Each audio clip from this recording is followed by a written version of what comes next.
Give me a call when you want to start taking things a little more seriously.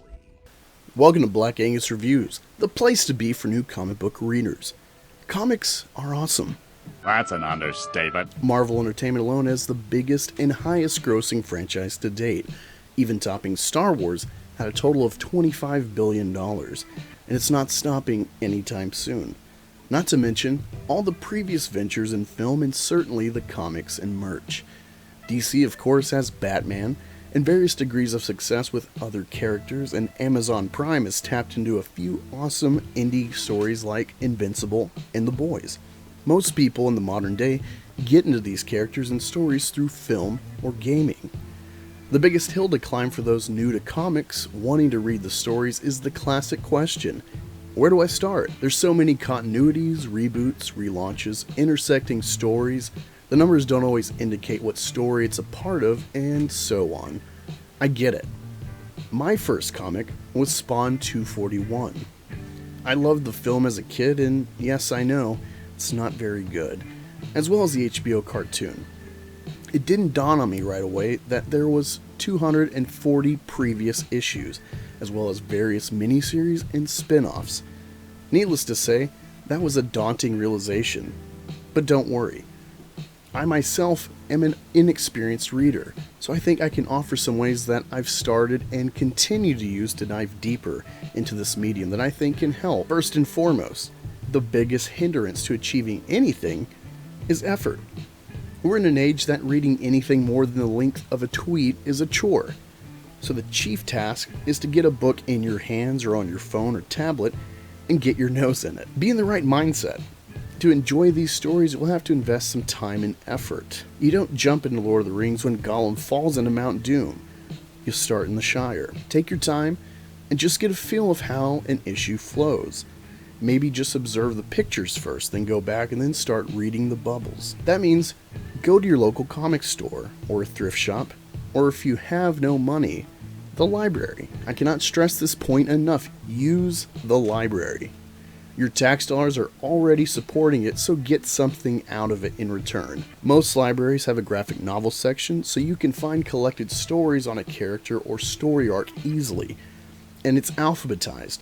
But be aware you may have to request it through another library. FYI, this is how I started and still do, because it saves me lots of money. Now, if you took the first step at a local comic shop, don't be afraid to ask questions of the shopkeeper. More than likely, they're a wealth of knowledge, and you'll be more than likely able to pick their brain and offer films or books you like that can help them make suggestions. The best example I can think of is actually in a movie by James Gunn called Super. The guy wants to know about street-level unpowered characters, and both he and the audience can start to glean starting points and introductory characters. More than likely, you're interested in the character because you saw them in a movie or game, and that's a great start because you already have an idea of what that hero or villain is about. Your starting point could be as simple as listening to behind-the-scenes tracks to learn what stories they pulled from. For instance, if you just saw the Batman, Long Halloween is the main foundation for it, and thankfully, it's only 13 issues long. That leads me to my next point.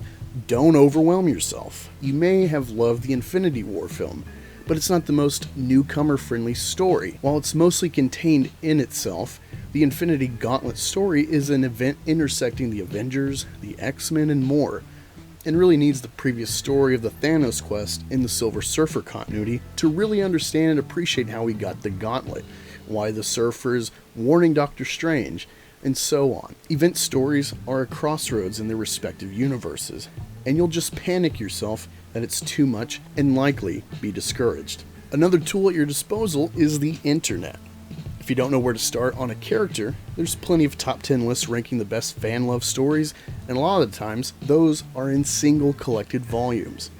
Likewise, once you get comfortable with the format, you can venture into more complex stories and find specific reading lists for a specific continuity, like the most recent soft reboot launch points such as Marvel Fresh Start that started in 2018 or DC Rebirth in 2016.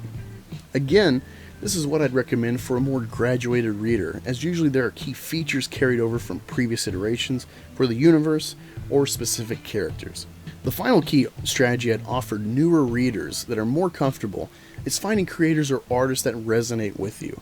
An example from my own experience would again be Batman focused.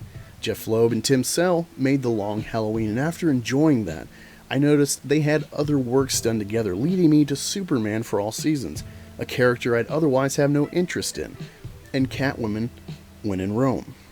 Frank Miller is another iconic writer, having made the quintessential Dark Knight Returns trilogy, leading me into his Daredevil and Wolverine runs, and his iconic 300. Following a writer or artist can take you across different works in one publication, or even across genres you'd otherwise never venture to entirely. A few other ways to read and explore would be looking at creator crowdfunding projects with new or short continuities on Kickstarter or Indiegogo. And for established works, you can have access to publications digitally through publication subscriptions like Marvel and DC. Lastly, while not an exact strategy for newcomers, finding a comic-focused channel like Comics Explained, Comic Story, or Variant Comics can be a great tool to pique your interest in a new publication run, or give you a complete story breakdown for arcs already finished. I hope this helps relieve some of the understandable stress in starting to read comics. Why, thank you, Tinkle Fairy. Let me know in the comments if this has helped, and tell me what you're starting to read. Thanks for joining, and if you enjoyed the video, subscribe and consider supporting the channel. Until next time, I'll see you in the next video.